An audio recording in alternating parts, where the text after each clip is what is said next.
Welcome to the BMI podcast, guys. Welcome.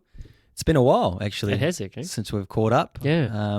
Life's busy. Life's been happening, right? Yeah. You know, been full on for myself, and I think for yourself as well. Yeah, definitely. Different seasons, I guess. You know, things are coming into those warmer months. Yeah, and especially for yourself, right? Like the warmer months for your business. Mine is also for the warmer months for building.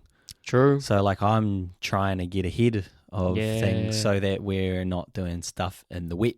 Yep. So like it is now's all the preparation. Yeah, pretty and much. I guess the change in even economy and how the property market's kind of going will be impacting the momentum swing of you at the moment too, right? 100%. Like it's been pretty full on. Like, so I guess we can start like what at the moment Judith's trying to buy her first home, and we sort of started the groundwork maybe 2 or 3 months ago. You know, we went to our broker, and then we went and tried to put together a plan and like how can we go out and buy a house and stuff like that, and put all the stuff in line and started saving and or even just getting into the real estate mode of like looking like it's not an overnight sort of process. Yeah. It kind of takes a long time. It's very tedious, you know, like going through multiple open homes, also or just with your agent if you're just popping around. Like we're quite lucky because we finish work relatively early, so we just we'll be messaging the agent and then we'll go and do a viewing during the day, which is kind of like lucky for us because some people have to cram that. Well, try to find the houses that they like the look of, and then they got to try and dart over all over the city that they're looking to get their open homes in time, and sometimes the open homes on the same time, and like you brought up before, we're in it's kind of a pivotal moment at the moment. Like it's moving towards a seller's market, which is, you know, a market where the seller is getting more for their, you know, bang for their buck, or they're getting a lot more competition. There's a lot more people with pre-approvals and investors are starting to come back into the market. So we're just, you know, we've been in 3 multiple offers and those out of those 3 multiple offer situations, we literally did not get any indication on price. So they go, whatever you like, pay as much as you can. Pay like you want a shot. This is the I guess market the problem value. About with agents is they can go, well, 600 is not going to buy it, and I was like, well, what's going to buy it? I can't tell you that. It's just like and playing like a game. Yeah, well, no, their job is right, and that used to be my job. Like our job is to work for the vendor, because their vendor pays you the commission. So it's your job to get the vendor as much as possible, and that kind of works when you're going into multiple offer situation. You kind of play people like, or how much are you willing to pay? You know, like that. But with the multiple offer situation as well, you have to sign a paper, so you can't come back and be like, well, I would have, if you hear went for 650, you can't go, well, I would have paid 650, but you put down 630, and they're like, well, that's why they sign the paper, because there can be problems. Like, I told you needed to put down as much as you were willing to pay, so that's that part of the process that became quite tedious. Is that what kind of almost differentiates it from being an auction? Because otherwise you may as well have a fucking auction. If you've got like multiple people bidding multiple times, well then there's no real distinction between that and almost a formalized auction. Yeah, so an auction is slightly different, because auction, like everyone that's bidding on that day is unconditional. Right. So that means like it's selling that day. Yes. Versus if you're going into multiple offer, normally it's when you've got your own conditions. So like you need 10 working days for finance, 5 days for builders, 5 days for solicitors. If you're going to auction and you want a chance to bid there, and your bank requires you to do a builder's report or thing, you have to pay for that up front, do your own due diligence yourself, and then you turn up on auction day and you can still lose. Because like some big kingpin can turn up and just pay another 20-30 grand because they're just sick of looking for properties.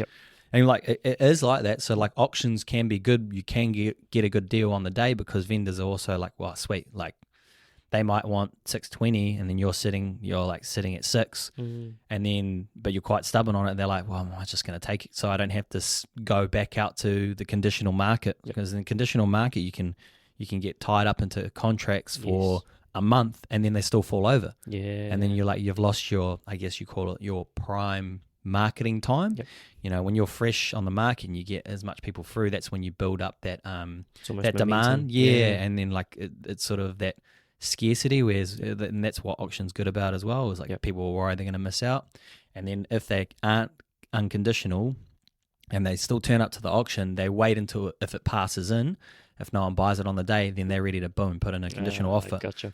And like it's turning into that kind of market right now, like what we're noticing, and it's sort of why I've been urging Judith to get something sorted now, because one, I'm already busy enough as it is with my development, but not only that, it's just takes a lot of your time up, and then you also, it's quite tedious, and you don't really know, and then the market is just constantly becoming harder and harder. So what we've been looking at, like I said before, we haven't had any indication on 3 of the prices. So the one that we're under contract with now, that Judith's under contract for, is we finally got to have a one-on-one negotiation, and even then we still were going back and forth for a while. That's what I prefer to do, and that's kind of why I said to her, like, hey, like it's a decent property. We've been looking around. We got it for a decent price, so we got them down a bit. And then we're trying to go for a reduction right now as well, because of our lending had to change. Like we thought we were going in at 570 we're borrowing, but then they came back at 510 because they weren't allowing her as a sole trader, allowing her to add back in some rent to add into that serviceability. So then that ended up, there's always spanners, and that's the thing that a lot of people, Judith was saying yesterday, like I would have given up if it wasn't for me knowing what to do and how, and because it just becomes hard. And I do see why some people just they just give up and they're throwing in the towel, because it's like, oh man, this isn't what I thought it was going to be. And then when you feel like you're getting losses, like miss this one, turned down by this person, not enough over here, and it's like you just feel like you're always almost at a loss, rather than feel like you're kind of progressing towards actually getting the damn thing that you're trying to get. Like it's quite demoralizing, right? Like that was the hardest part, and I find it was quite good for her. It's like educating her. So then when we came to this one, she was more ready to make a decision. For sure. It's kind of how the real estate market works. Like you kind of need to get the market needs to educate you, because the people come into the market and think, I know the market, and I thought that's not worth that. They think there's like, no, like the way that it works is the market dictates the price. So whatever someone else is willing to pay is what it's worth. Is what it is. And that's actually how it works. So it's the same thing for the vendors. They go, my house is worth 800,000. Well, let's see. Like when you take it to market, take it to the market, and let's get some advice back, or you get some price indications from what people are seeing it at, and then you relay that back to the vendor. Well, actually, everyone's saying this is 750. And you're pretty far off. Like, are you willing to come down? Like, because with buyers and being a buyer's market or a seller's market, that's where it's different. Where some buyers, they go, well, it's not worth that, and they'll only throw in a 750 offer. And then if the vendor's not willing to come down or anything like that, that's where the vendor normally sits there, stays stale, and then it won't sell, or they get beaten down by the market, because that's literally what happens. And so you have to take another 3 or 4 750 offers, and then they're like, oh, okay, my house is worth 750. All the while you're still paying the same fees for the agents and whatnot. Yep, you're paying the fees, and then you're also, like, a lot of people, when they're selling their house, they're normally got a house in mind that they want to move to as well. So they might lose out on the one, so they probably go, oh yeah, I got a good deal on that. But then you want max for yours. It's like, well, someone's trying to get a good deal on yours. Like that's the beauty of the market dictating the prices. Like people are like, oh, I did really well. It's like, yeah, well, you're also going to be buying off someone who's done really well. Like it's that you buy in the same market normally, unless you sell sit, and then like there's some people who go, oh, the market predictors. They'll just wait. They'll sit on the sideline, but then inflation will eat their will eat their money. So true. That's and I guess the longer you leave it, the further you're going to get technically into that kind of seller's market anyway. If you did have to buy, right? Like if you didn't act now, or you weren't kind of preparing yourself to act now. Well, then you'll be doing it in January, February, March, and well, then it's most likely going to be even more of a seller's market. Yeah. And so the demand or the prices are just going to continue to go up at that point. Exactly. Yeah. Like, and that's where I guess that's where my urgency comes from, is I can see trends, and I've been in the market since 2013 now, so pretty well versed in property, not only just being a property developer, but also being in real estate as well, selling real estate, and just seeing human habits, and like you see the tells when you can see a switch in the market. So when I was in, I think it was 2015, 2018, I was in real estate, and that was actually during a switch as well. So, and that was when I had developed, and I remember there was an interest rate hike as well during that period, and you saw it go from full auction rooms to 3 people in the room. Yeah. And those 3 people were the vendors. Yeah. So like you see where that's what my tell I would do is, if you're trying to gauge where the market is right now, go start turning up to random auctions of the real estate companies, and you'll see if there's active people around. It's just if there's people there's interest. Yeah. Whereas if there's no one there, it's kind of a dead market. So that's where you can maybe use that to your advantage and go and negotiate a bit more. Because even I'm starting to see, even where we go and walk the dogs around like Green Hill area, and where they're popping up all the new houses and sections and things there. Yep. A lot of them are now popping up faster and kind of coming into, the sales signs are going on, and the sold signs are going on even faster. Like you can feel the momentum picking up. You can see the posts in the road kind of coming in a lot more now. Well, we just got a 0.5% interest drop from the OCR yesterday. Yeah, right. And that's a huge tell. But a lot of people some people get ahead of themselves, and they see the drop as it's like, sweet, we're in good times. Well, we've still got 6 months to we've got 3 months till we're out of our locked in interest rate. So then that pressure is only alleviated at that point. Yeah, gotcha. So a lot of people are kind of like, yes, they're optimistic and still like, I guess, excited, which is always good. I think more positivity and more like, shit, we're almost out the end of it. Yep. But a lot of people are also getting a bit ahead of themselves as well. Yep. And that's why I've been saying it probably the last 4-5 months, like now's the best time to buy. And I think right now is like the last time to get a good deal. Yeah. Because right now it's slowly turning. To hike again. Yeah. Well, we've gone for it. Those 3 multiple offer situations, not knowing the price. Yep. Versus we finally found one where a vendor was willing to actually not play us against others, like, because we got in earlier, it was only been on the market for 5 days. So like, and normally some vendors would be like, all right, we'll do one more open home and then we'll go back out to interested parties. But, like I think it's my experience probably is pushed it to that point, whereas I understand how it was. And I went to the agent and he's been loving it because he hasn't been needing to educate us. And it's annoying too, because I was just like, I'll put an offer on that. Like, it's going to be lower than what they want, but like, are they willing to negotiate? And then it became, you're in a multi-offer. I was like, it's like, oh god. Here we go. And I was like, well, there goes my lowball offer. Yeah.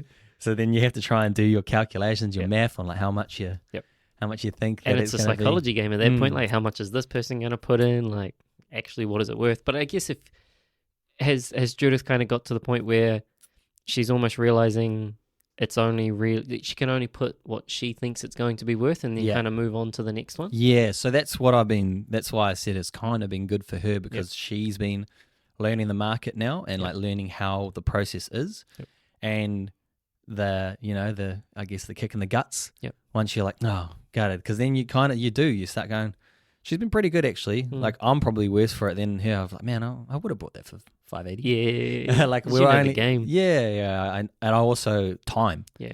For like, maybe not fathers, like people are trying to find their I guess their home to be their home for the next 10 years. For us, like I've sort of been coaching her and be like, It's just thing. like it was not short. It's long term, but it's more like don't have an emotional attachment to it. Right. Some people get emotional attachments to properties and then they overpay. Yeah. Whereas you kind of need to be like, well, this is an investment. It's a long term investment, Yep. and you need to be like, all right, like you can have favorites, but you can't just be like, well, that one's favorite and there's no logical reason, but I'm going to pay an extra 50 grand for it. Yeah. Like there has to be reasoning behind every sort of, I guess, pro and con, and every part of that step. You need to kind of be able to justify it. Not, oh, I like that kitchen because it was really nice and I liked it. And then, so therefore I'm going to pay 50 grand over what it's worth. Whereas more, I'm like, how do we get a deal? Where can I build in value? Then sort of coaching in that part. So where, like, can we, like that place that I showed you, it can be spruced up quite nicely. Doesn't need too much work, but will still add a bit of value to it. You can tidy, paint the garage and whatnot, and it will still present a lot nicer. Add value, like paint doesn't really add too much, but there's a few things we would do inside, but because of the pre-approval amount being lower, that's chewed the going through and smashing out walls and like that part there. So that's also a part of the journey as well. Learning like, okay, well, we've come up a bit short on lending here. All right, well, change plans. All right, well, let's just spruce it up, rent it out, and just go from there. And then when that person moves out, then do the big overhaul once we've accumulated a bit. Yeah, because more revenue towards it. Yeah, and it's just like I think it's more important to get in the market now. Like I think I've always said, like it's about time in the market, not timing the market. Like it's a huge thing. A lot of people are trying to time the market, and man, I'm yet to find someone who's timed everything perfectly. Like right now, I'm thinking about selling one of my properties to free up some equity to go towards my development, so that I can therefore hold one of the units that I'm building myself as well. Like really realistically, it's not the best time for me to sell. I could sell, if I could hold on to that, sell that next year, I would get another 50 to 100 grand. And because I remember when it was at its peak, it was valued up to 600 and now it's down to 440. So like I could eventually wait and get back there, but then it's also what's called opportunity costs. So I was like, well, if I don't sell that now, it's going to slow my opportunity. Yes. So where are you at with the development side of things at the moment? So I've just got ready for building consent. So they're almost ready to lodge. So, and I'm just trying to sort the finance out. And then once we've got finance, I'm pretty much lodged for building consent, and then we'll be ready to go. So it could be 2 months, 3 months away. I want to be able to move, because there's actually that leads into something else that's been going on. So I'm currently moving, relocating a house for Judith's family onto their farm. So I've been helping them out with that. And then I'm also planning on moving my house out to their farm and helping them subdivide out their other farm.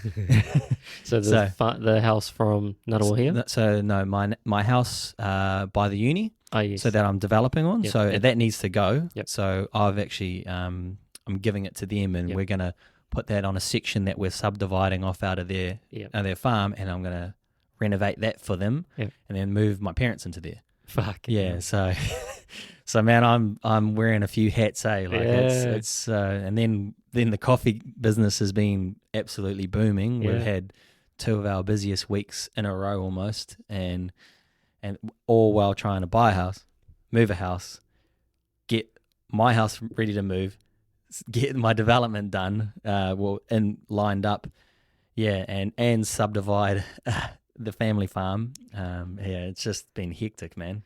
I mean, like, there's probably balance is probably the wrong word. So how do you prioritize that many hats?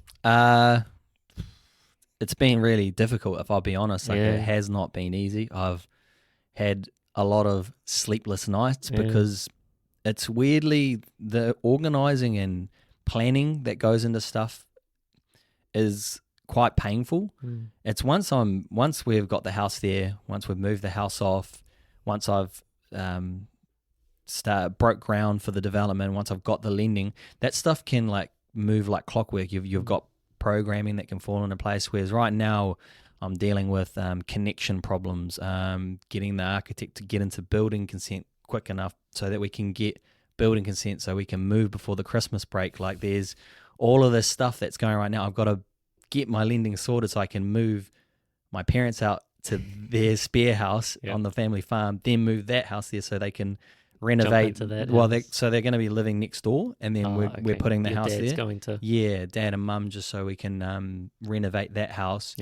And it's sort of a deal I'm working out with the in-laws. Like, well, we can move the builder right there. I was going to say your dad's going to do the renovations. Well, yeah, all of us are. We're going to have to chip in. It's a lot of work because we're splitting the house into two, and then we're adding in an extension in the middle. So we're adding in a 1.2 meter extension, so that it can add probably another 12 square meters to the whole house, which will make will up the value quite a lot. And then when you've got it apart, it's actually quite easy to do it then versus doing it after. Once you've moved it in and try to extend elsewhere, it costs a lot more.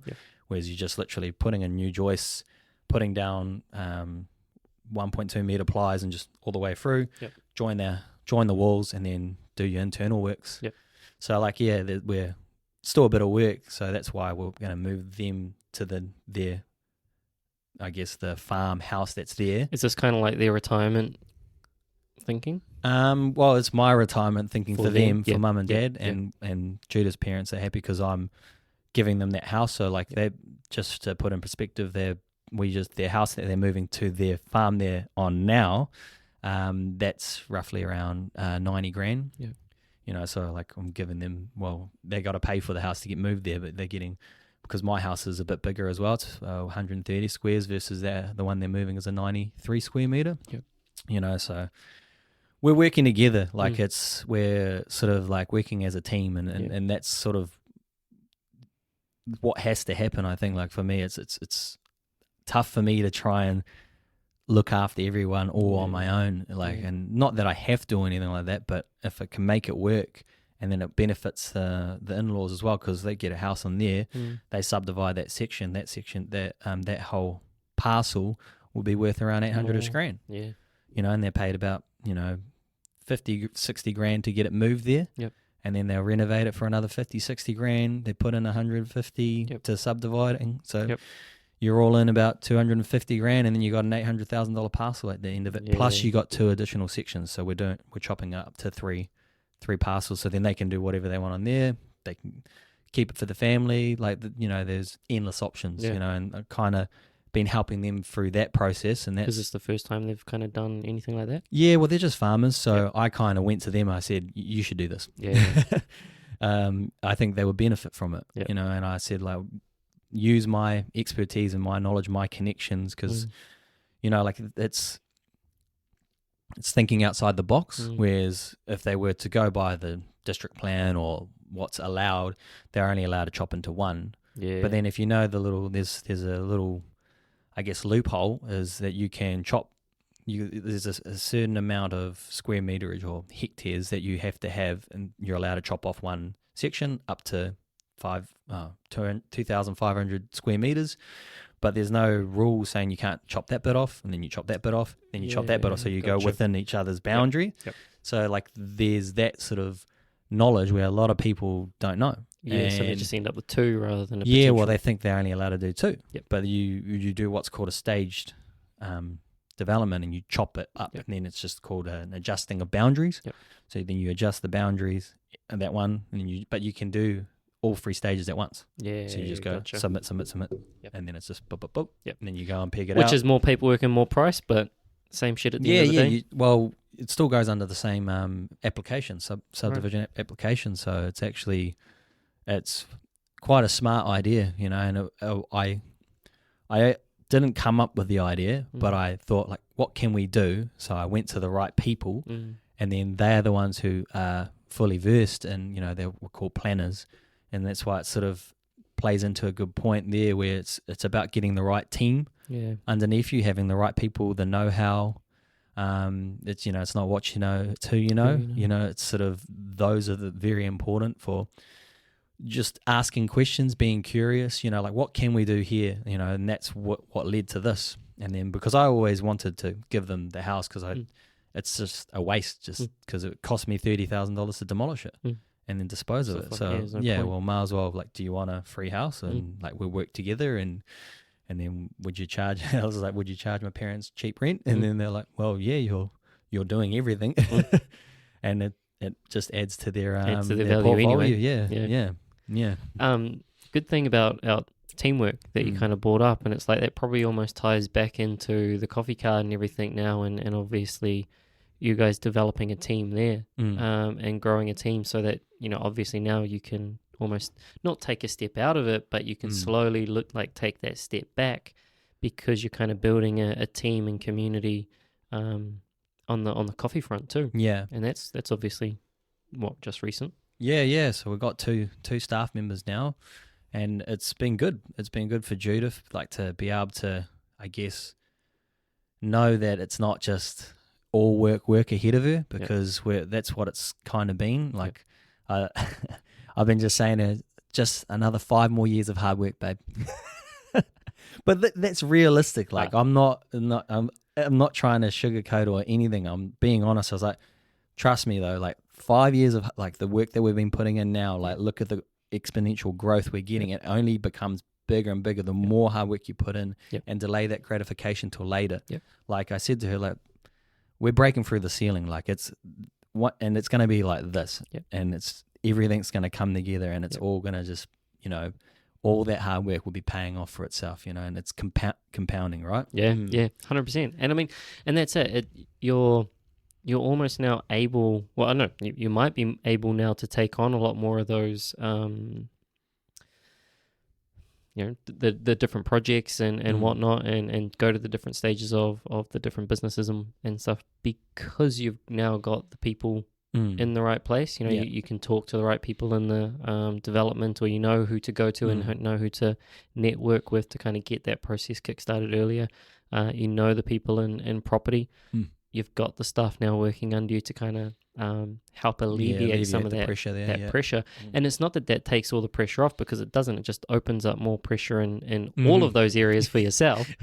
But it kind of takes care of the stuff that you otherwise, you know, were having to do, which was almost taking away from that kind of growth. And so actually having that right network of people under you is enabling you to kind of take that step forward. Well, you hear a lot of the big entrepreneurs, and they talk about their team like pretty much all the time.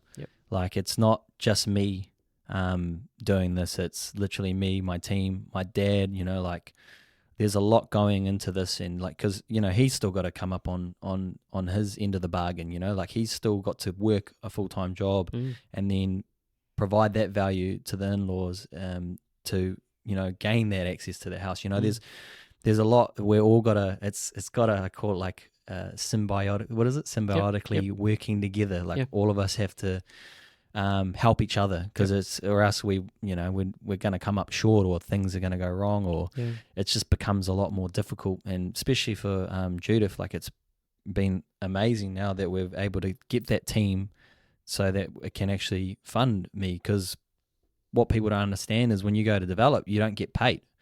Like, so I will be putting all my time into, like, a lot of my time into the development, and I still won't get paid for another year or two. You know, like, that's play into the same thing again, that delayed gratification. Like, everyone goes, oh, you're a property developer, you're making heaps of money. It's like, you don't really make money until you've maybe done your 3rd, 4th or 5th development, is what I sort of see from the guys. Like, we still do well, and I think we deserve to do well, because it's a lot of risk. And fucking, I haven't lost any hair yet, so you know, it's probably going to come. You know, I'm getting to those ages where well, Dad's got one, so it's coming for me eventually. You know, it's inevitable. You got those genes. Just shave it. You know. Own it. Well, even grays, I've got no grays. You know, like, I got heaps in there. Definitely, I've been wearing the stress on me a lot lately. This last month or two, it's been pretty full on. But I also know it's, once I get all my ducks in a row and make sure that I'm covering most of my bases, it's never going to be 100% coverage, but it will be able to just take a little bit of a step back and be like, okay, sweet, now the systems can fall into place. and then I won't have so much on my shoulders because I'm trying to juggle 3 big things at once. You know, normally you just do one big thing. Yep, and then move on to the next one. Yeah, but if I pull it all off, it's going to be amazing. It's going to come together quite nicely, and they're sorted. The house on the in-laws, main farm sorted, and then, you know. And they kind of start working together too, right? Yep. Like the Judith's house, that kind of helps from her perspective. Yep.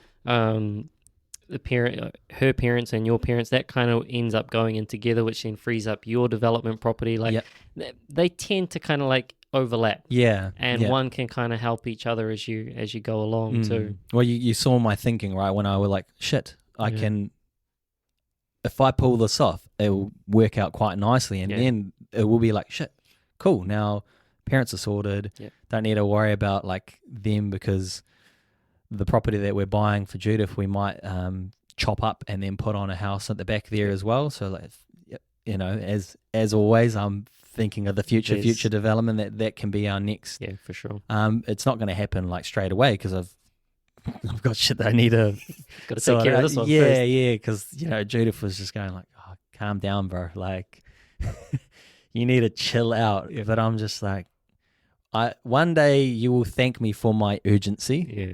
I get that you're in the now and you're going like, whoa, hold your horses, like chill out. Let's try and, you know, relax a little bit. But I think I ramp up at the right times. I think I'm not always like go. It's just like I can see this window, like shit, let's go in this window. Try to take it and now. we can just chill, you know, like I've learned from my mistakes, you know. I don't want to be making the same mistakes I've done in the past, like where I just worked so hard that my health went to shit, you know. It brings up a good point, and something I was actually going to ask. You know, I think a lot of people probably, and it might not have the exact same stress that you've got, or the exact same situation that you're currently in. But I think we've all at some point in time realized that we're probably juggling a few too many things, and then realizing that something slips. Have you noticed anything slip?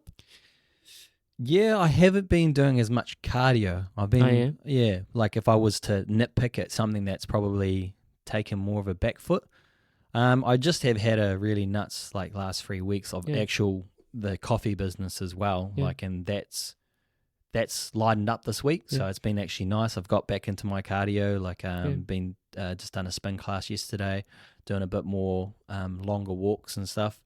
It would be just that, like that would be the one thing I'll probably nitpick on, and the podcast actually. So because how early did you notice it?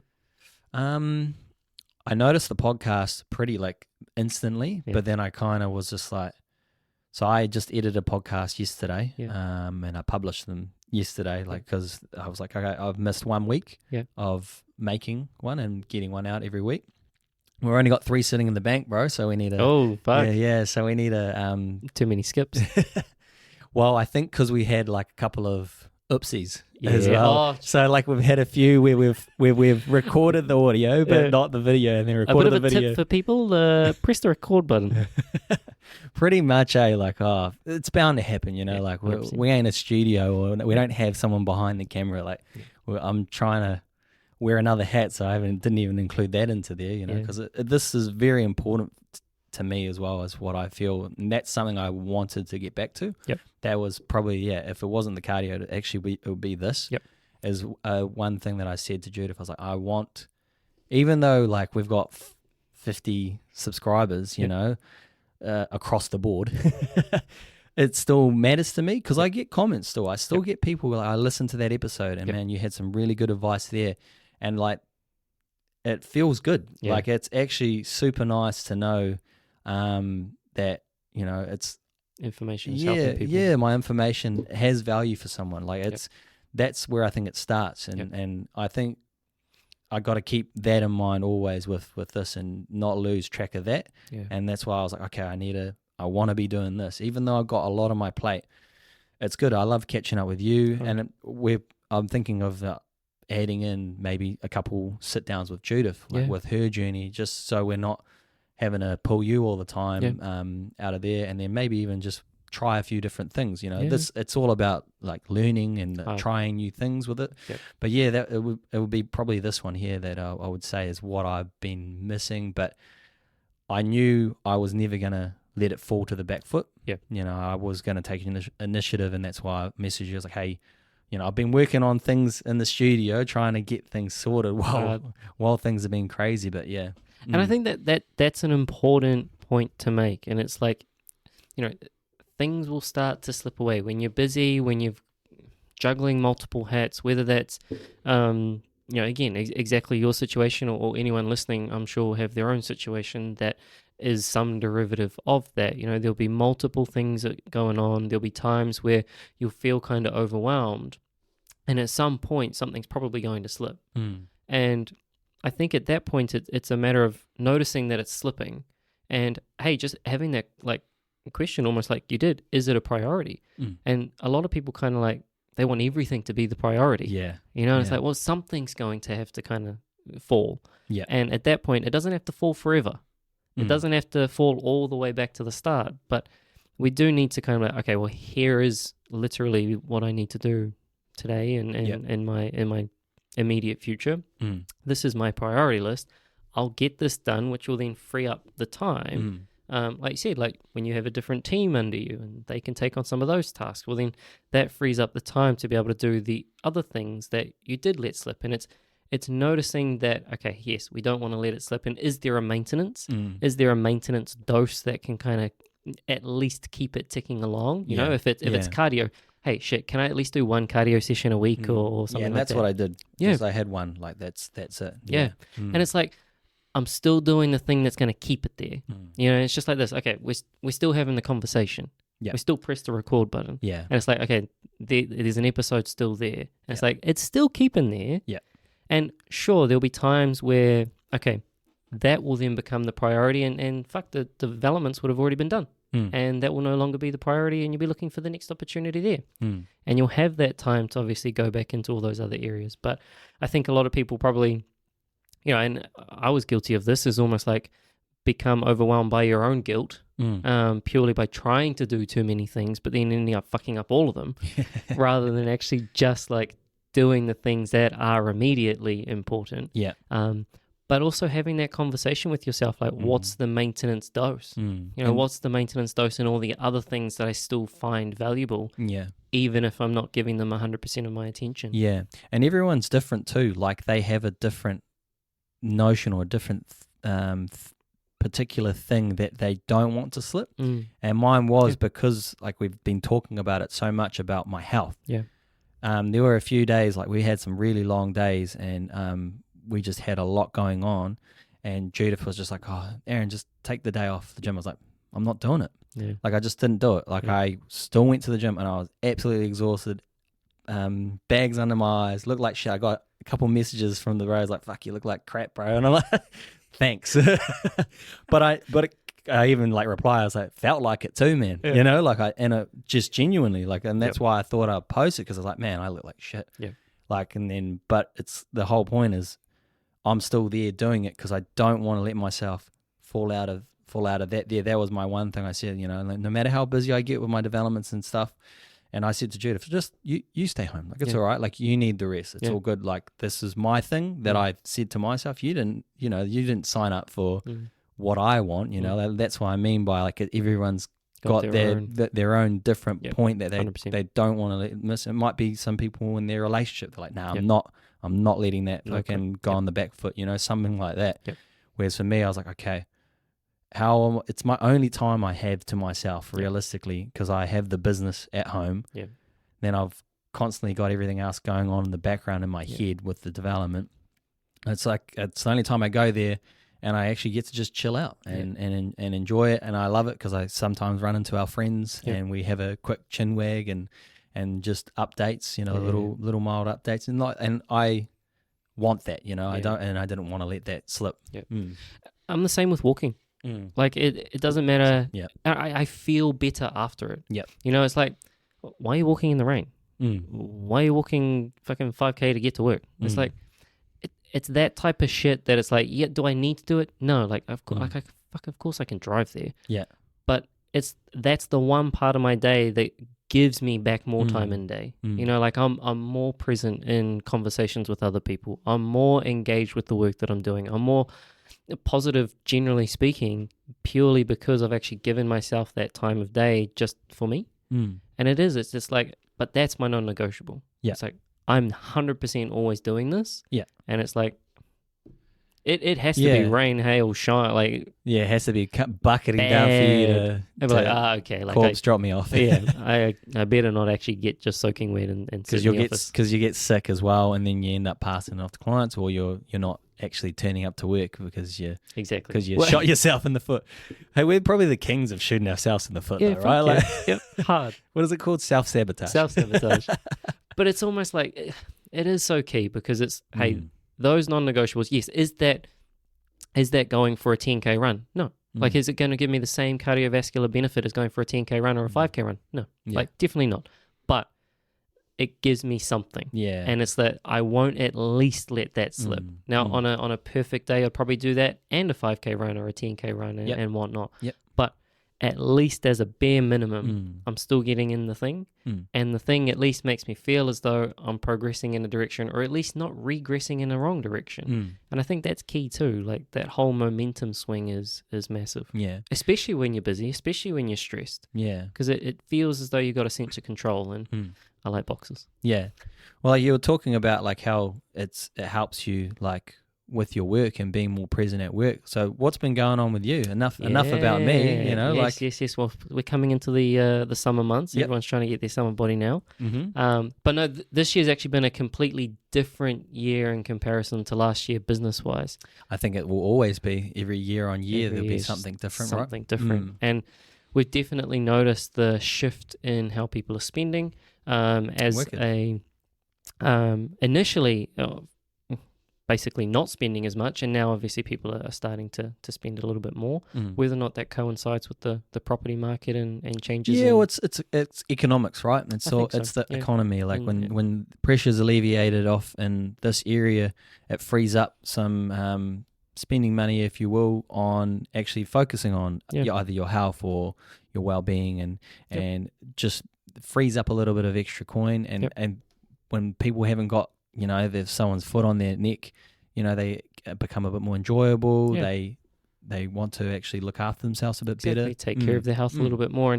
And yeah, this year we noticed that probably hit us more during the mid part of the year in comparison to last year. Well, because last year we were fully in it, right? In the recession, Yep.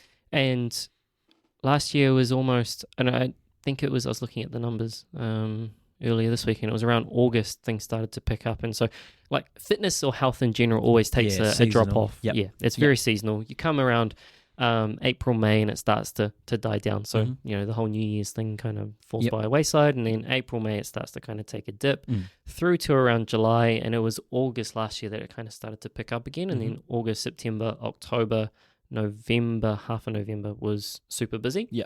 And then obviously late November, December starts to drop off, January drop off, February pick up again. Yep. But this year it kind of continued, and it was low probably from around March, April, so it's around a month earlier than normal. And it continued up until really this month. Yeah. Or late September. So we kind of added an extra month at the other end of it, where it was a little bit slower, and kind of took a month away at the beginning where it was a little bit slower earlier too. So we noticed that. Yeah. But just recently, and so, I mean, throughout that whole process, we were kind of almost refining, okay, do we continue to push our hours out, premium service and things like that? Do we kind of open the doors a little bit more so we can kind of capture more people at times that are available for them rather than just times that are available or perfect for us? Yeah, exactly.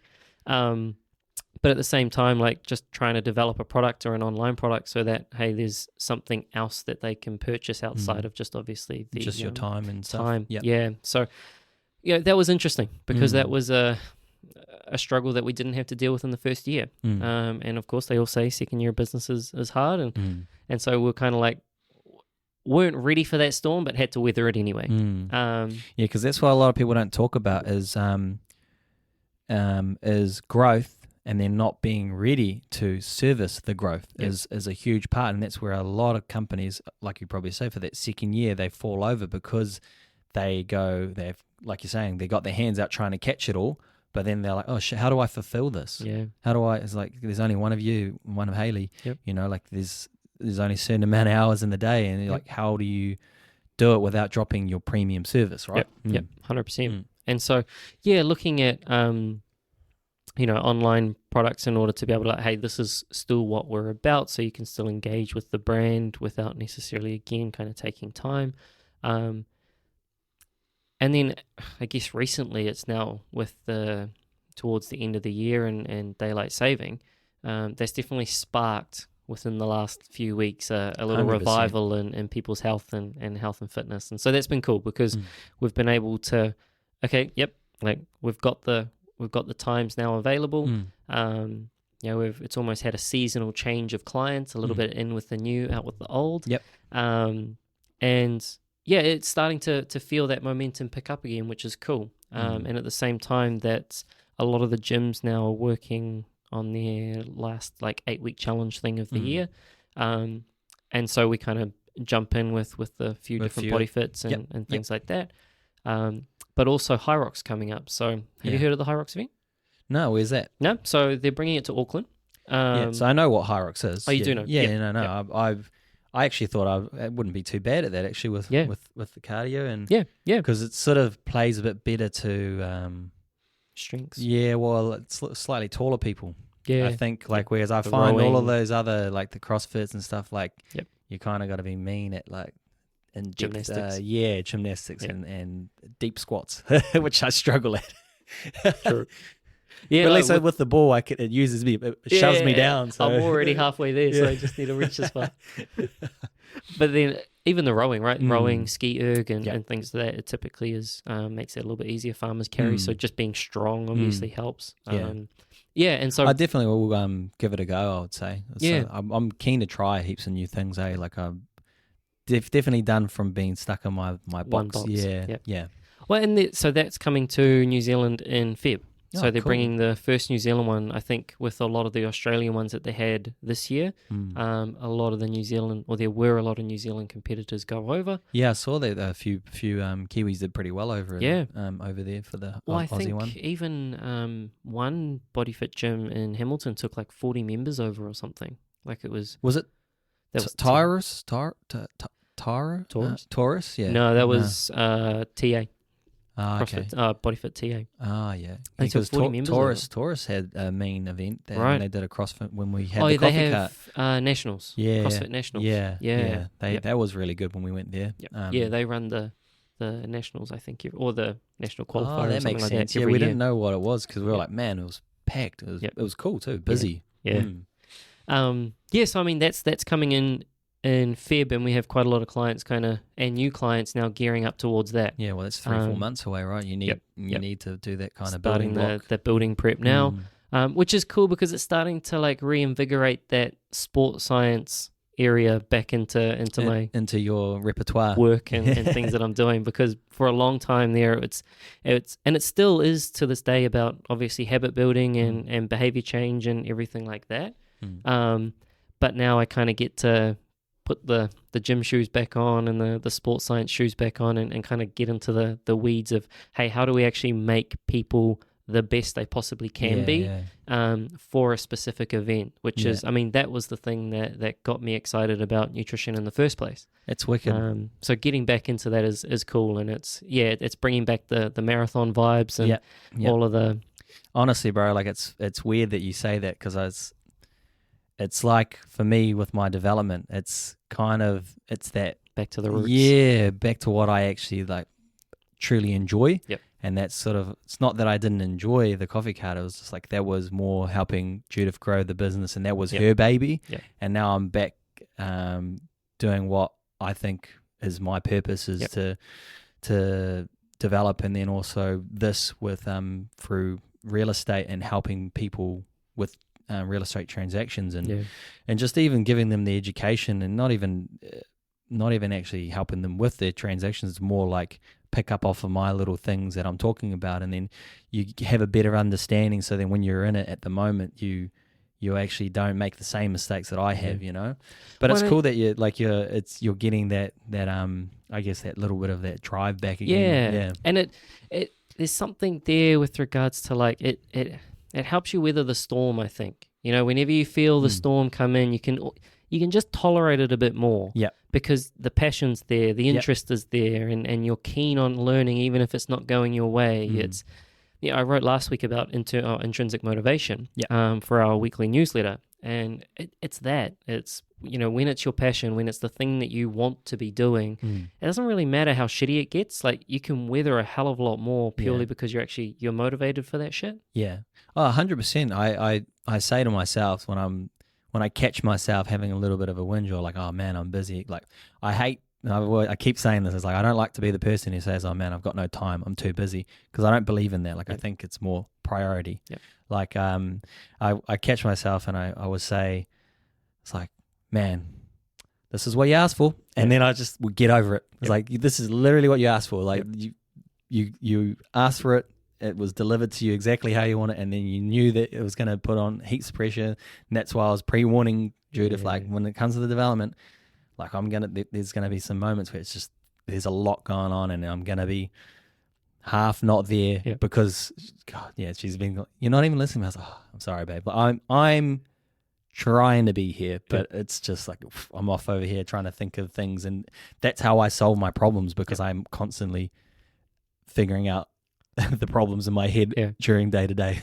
And it's like, I think at that point, the communication is key, because you become so overwhelmed and invested in the thing that you're passionate about and the thing that's going on. You know, again, whether or not that's sport, whether or not that's development, whether or not that's ... for whoever's out there.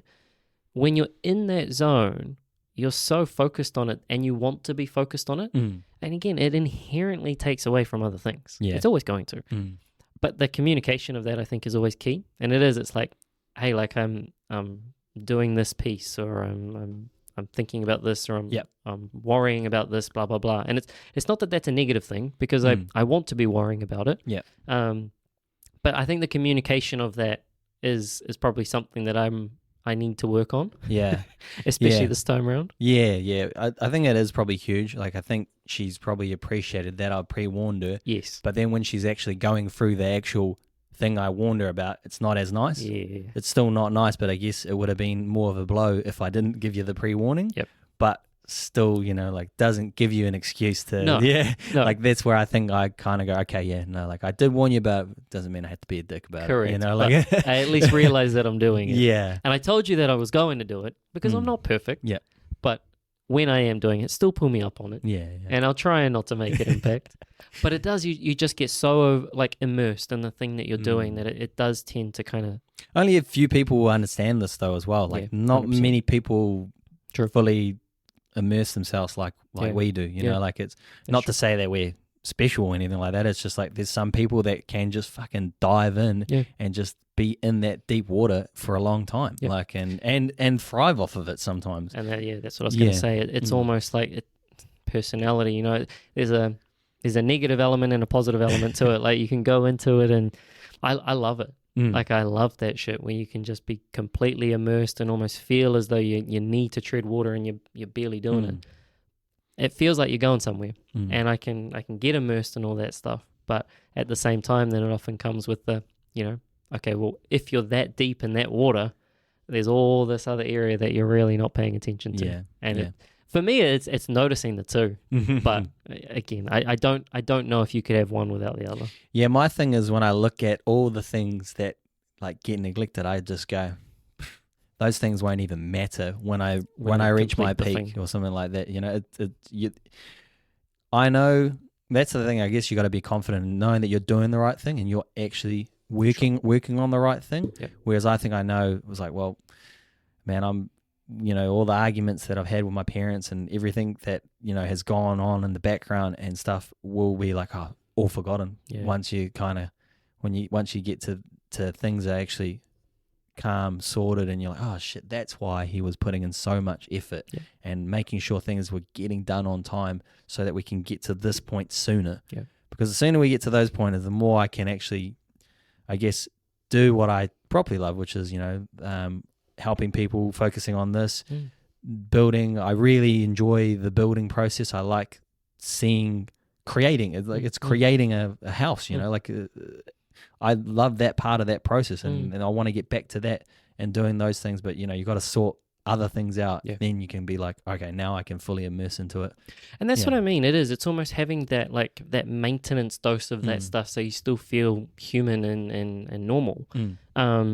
When you know that you are going to be fully submerged in the thing that you're doing. And it's just like, hey, again, I might not be able to give this optimal amount of time and everything currently here and now, but how can I maintain it at least so that when I do get back to it, I can actually start to facilitate the growth in that area again. How's Hayley taking on the... Good, actually. So she's changed her other work hours. Yep. And now she's got, I think it's just more routine. And so there's less kind of like chops and changes week to week. Yep. And so there's a lot more routine in her schedule. Because she opened up more of the schedule as well, like doing a bit of late hours, or so she does normally lates on Tuesdays, but she's taken most Fridays and now Monday too. So just taking up, because she's no longer needing to be somewhere else. That's just opened up the time so that she can create more of a routine during the middle of her week or through the bulk of her week, which frees up time to obviously have more of a consistent kind of client schedule. And at the same time, like, now we're able to take those clients on. And so when we're getting the people kind of come into the inbox, we can be like, yeah, sweet, we can see you this week, we can see you here, we can see you here, rather than, I will see you in a couple of weeks' time. It's like, okay, well, now you can. Well, you got to strike while the iron's hot, eh? Like, 100%. Honestly, you really do with your style of business. And it's kind of a hard one too. Like, you kind of get out what you put in. Like, so if you open yourself up, and like put yourself out there, okay, I'm free in these areas, then people will go, oh, when I looked 6 months ago, you guys only had this window, and that never ever fit in my scope. And then, you know what I mean? Like, then now when I like look back again, it's like, oh, well, actually that could work for me. Like, it's a bit more flexible, because I think a lot of people, like, they want to, but you kind of like, especially with your guys' line, like, if you give any barriers to entry, like, they're quite hard to any hurdles. They're like, oh, there's my hurdle. No, turn around. I'm gone. Yep, sweet. I'm not going to do that now. You gave them their excuse. 100%. Yeah. And it's like, it's funny because at certain points, and this happened especially while I was PTing, you feel as though you're a slave to the client. And I think there's a bit of give and take there. It's like, okay, like, we'll try and obviously make it work for the both of us. And I'm more incentivized anyway to make it fit them more than it fits me, purely because obviously, like, you want the business. But at the same time, you also don't want gaps here, and here, like at random times of the day where you're just kind of playing a to and fro game. So if you can find a middle ground where you've got a bulk of clients, even if that means you're working later, starting later, or finishing early, starting early, if you can get the bulk of those clients in around the same kind of times a day, even if that is at a suboptimal time for you, like, it's just fucking worth it. Like, I may as well stay until 7 at night and start at 10 in the morning. Or start at 7 in the morning and finish at 2 in the afternoon. 100%. Then try and fit 9 to 5. And I guess it's just working with your clients, right, and making sure that it's like, actually, can this work? And then most of them actually go, that can work. Well, I think the whole work from home thing has opened up a lot of freedom in a lot of people's schedules, and so a lot of people that actually were working in an office-based environment can essentially fit a lot of times to work. Some people obviously are always going to be routined into, I can only come after work. But a lot of people now, especially since COVID, have kind of started to shift the office model, and they're given freedom, or they'll plan the appointments around like the work from home days when they've got a bit more flexibility, which tends to help to at least block the middle of the day. So again, we're not just bloody split shifting every day, like coming in the morning and then coming back in the afternoon, which granted I was doing while I was PTing. and I would hope I don't have to go back to that again. Yeah. I won't say I won't have to go back to that, but I'm saying I'd hope I don't have to go back to that exactly. again. You always got to be willing. Yeah, I think exactly. that's the thing. Is I'll do it. Yeah, we were talking about like buying this house for Judith. I was just like, hey, like, because if we couldn't sort things out, we're like, we'll move there. Yep. I was like, I don't want to move out of like my house that I've built, but I said, but I'll do it if I have to. Do it. Yeah. Yeah. I thought of a good little thing for you when you were saying how like you're being really busy. Yeah. And they say, especially for your line of business, like you should probably have like a little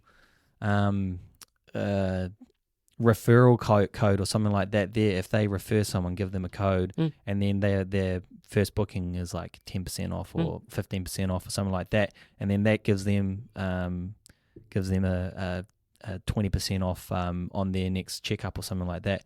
Because it's something like that, or like you guys would figure out your numbers, whatever that will work.